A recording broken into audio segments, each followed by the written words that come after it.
शहर में एक कॉलेज खुला था। वहाँ पर अलग अलग जगह से बहुत सारे बच्चे पढ़ने आते थे। उन्हीं में से एक थी कविता। कविता देखने में तो सीधी सादी थी और बाकी लोगों की तरह ही सामान्य थी, लेकिन उसके पैर बहुत लंबे थे, जिसको देखकर लोग अक्सर उसका मजाक उड़ाया करते थे। अरे इस लड़की के पैर तो देखो, जैसे ऊंट हो, कितने लंबे लंबे हैं। हाँ यार, तुम बिल्कुल सही कह रहे हो, ये बिल्कुल ऊंट जैसी ही लगती है। कैसी लग रही है ये?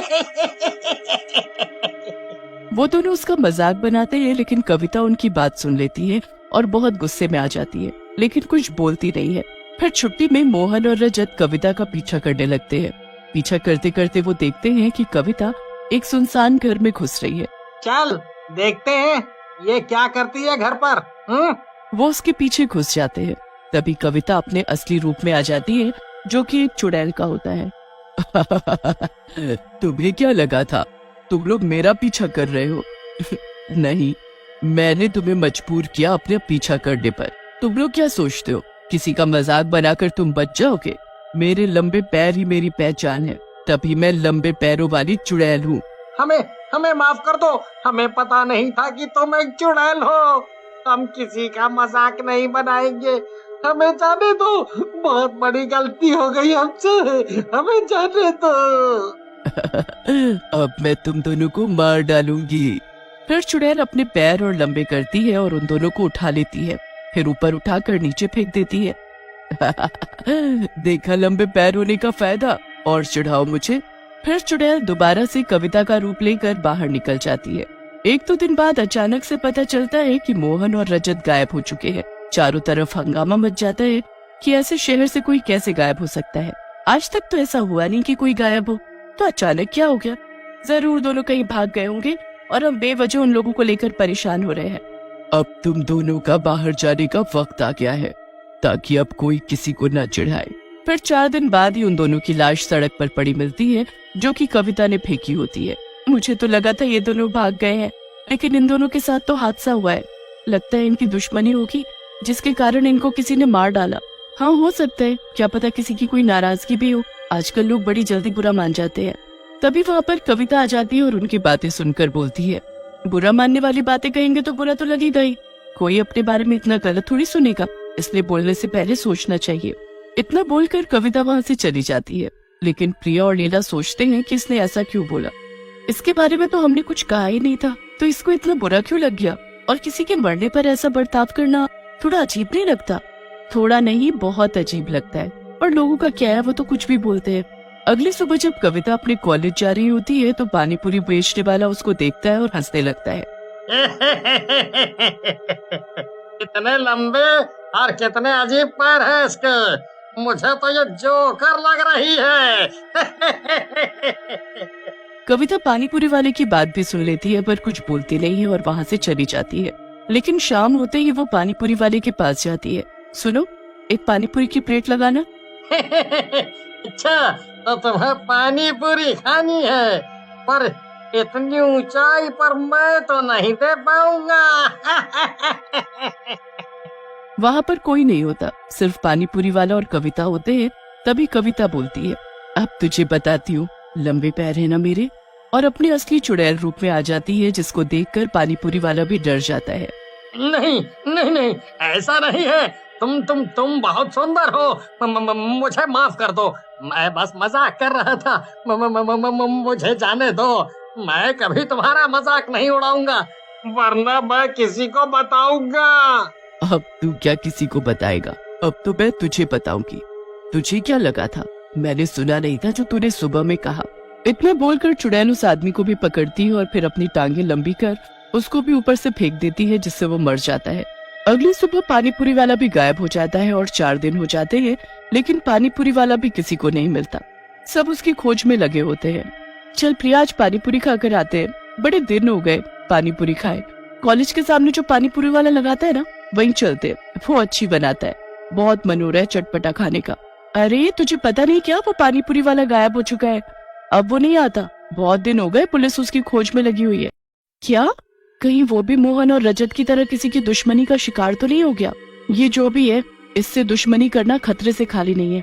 अब तो किसी को बोलने से भी डर लगता है, कहीं कोई हमारे पीछे भी ना पड़ जाए। मेरी मम्मी ने तो कहा है कि मैं घर से निकलूं ही ना। सबको बहुत डर लग रहा है। प्रिया और लीला जैसे ही कॉलेज पहुंचते हैं तो उनको रोहित काफी सदमे में दिखाई देता है और डरा डरा घूम रहा होता है। क्या हुआ रोहित, तुम थोड़े परेशान नजर आ रहे हो? मोहन और रजत की मौत से तुम्हें बहुत बुरा लगा है क्या? हाँ, बुरा तो लगा है, क्योंकि वो मेरे दोस्त थे, लेकिन उससे ज्यादा मुझे अजीब लग रहा है। किस बात को लेकर अजीब लग रहा है तुम्हें? हमें भी तो बताओ, क्या पता हम तुम्हारी कुछ सहायता कर पाए। क्या पता, मैं गलत भी हो सकता हूँ, लेकिन उस दिन मैंने मोहन और रजत को कविता का मजाक उड़ाते देखा था। तुम पागल हो रोहित, एक लड़की ऐसे किसी को नहीं मार सकती, वो भी दो को एक साथ। तुम्हारी कुछ गलतफहमी हुई होगी, और अगर ऐसा है भी तो उस पानीपुरी वाले का क्या? वो भी तो गायब है। हाँ प्रिया, पहले मुझे भी लगा था एक लड़की दो को कैसे मार सकती है, लेकिन जब पानीपुरी वाला गायब हुआ तो मुझे और शक हो गया। कैसे? पानीपुरी वाले के गायब होने से तुम्हें कैसे शक हुआ? मैं उसके गायब होने वाले दिन के पहले उससे पानीपुरी खा रहा था, तभी वहाँ से कविता निकली। मैं पैसे देकर निकला ही था, तब तक उस पानीपुरी वाले ने कविता का मजाक उड़ाया, और अगली सुबह मुझे पता चला कि वो पानीपुरी वाला भी गायब हो गया है। तब से मैं परेशान हूँ। चलो रोहित, अगर तुम्हें ऐसा लगता है तो हम पता करके आते हैं कि इसमें कितनी सच्चाई है और क्या माजरा है। फिर प्रिया, लीला और रोहित तीनों छुट्टी होने पर चुपके से कविता का पीछा करने लग जाते हैं। लेकिन इस बार कविता को कुछ पता नहीं होता है और कविता अपने घर पहुंचती है और पहुंचते ही गेट बंद कर लेती है और चुड़ैल का रूप ले लेती है। बड़ा आए थे मेरा मजाक बनाने वाले। चलो अब जल्दी से इस पानीपुरी वाले को भी सड़क पर फेंक दूं, वरना इसको ढूंढते ढूंढते कोई ना कोई तो मेरे घर आ ही जाएगा, जिससे मेरे चुड़ैल होने का राज सबको पता चल जाएगा। देखा तुम लोगों ने, मैं कह रहा था ना कि कुछ गड़बड़ है। ये वही पानीपुरी वाला है, इसने इसको भी मार डाला। ये कविता एक चुड़ैल है, इसी ने उन तीनों को मार डाला। अब हमें जल्दी कुछ करके इसको खत्म करना होगा, वरना जो भी इसका मजाक बनाएगा ये उसको मार डालेगी। हाँ, ये तो बहुत खतरनाक है, लेकिन हम करेंगे क्या? पुलिस को बता दे क्या? नहीं, अब हमारे पास इतना समय नहीं है, हमें खुद ही कुछ करना होगा। मैंने सुना है कि चुड़ैल आग से बहुत डरती है, तो शायद वो उससे मर भी जाए। तो क्यों ना आज रात को हम इसके घर में आग फेंक दे जिससे मर जाए। लेकिन अगर वो आग से नहीं मरी तो हम सब मारे जाएंगे। हमें दूसरों की जान बचाने के लिए इतना तो करना ही पड़ेगा। आज या तो वो मरेगी या हम। तीनों इस बात को मान जाते हैं। फिर तीनों के तीनों छुप छुपा कर रात को अपने अपने घर से निकलते हैं और साथ में एक तेल का डिब्बा लेकर आते हैं जिसमें केरोसिन होता है। जैसे ही वो वहाँ पहुँचते हैं वो देखते हैं कि कविता चुड़ैल बाहर घूम रही होती है। अब क्या करें, ये तो बाहर ही घूम रही है। हमने तो सोचा ही नहीं था कि ऐसा भी कुछ हो सकता है। हमें जो करना है आज ही करना होगा। अब हमें इसको ऐसे ही बाहर जलाना होगा। तुम सही कह रही हो प्रिया। लीला एक तरफ से चुड़ैल पर तेल फेंकती है और दूसरी तरफ से रोहित तेल फेंकता है। अपने ऊपर अचानक तेल गिरता देख चुड़ैल बौखला जाती है और बहुत गुस्से में आ जाती है। अच्छा, तो तुम लोगों को पता चल ही गया। अब तुम दोनों को भी मुझे मारना पड़ेगा। तुम दोनों ये जो सब कर रहे हो, तुम्हें इन सब की सजा मिलेगी। चुड़ैल फिर अपने पैर लंबे करने लगती है। तभी उसको वहाँ प्रिया दिखाई देती है जो माचिस जलाने की कोशिश कर रही थी। अच्छा, तो तू भी है यहाँ? रुक, तेरी माचिस कभी नहीं जलने दूंगी मैं। जैसे ही चुड़ैल माचिस छीनने नीचे झुकती है, तभी प्रिया उस पर माचिस जलाकर फेंकती है और बोलती है, अब तुम्हारी मौत है, अब तुम किसी को नहीं मार पाओगी। जैसे वो माचिस चुड़ैल पर गिरती है, चुड़ैल वहाँ जलने लगती है।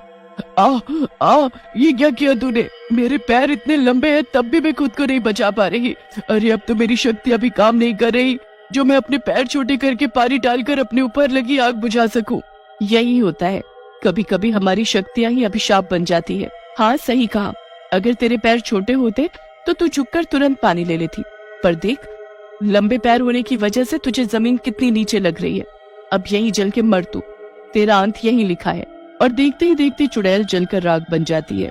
अब वो तीनों चैन की सांस लेते हैं और वो तीनों अपने अपने घर चुपचाप वापस आ जाते हैं। अगली सुबह वो तीनों इस प्रकार कॉलेज जाते हैं और अपनी जिंदगी में घुल मिल जाते हैं जैसे रात को कुछ हुआ ही नहीं था। सब पहले की तरह ठीक हो जाता है।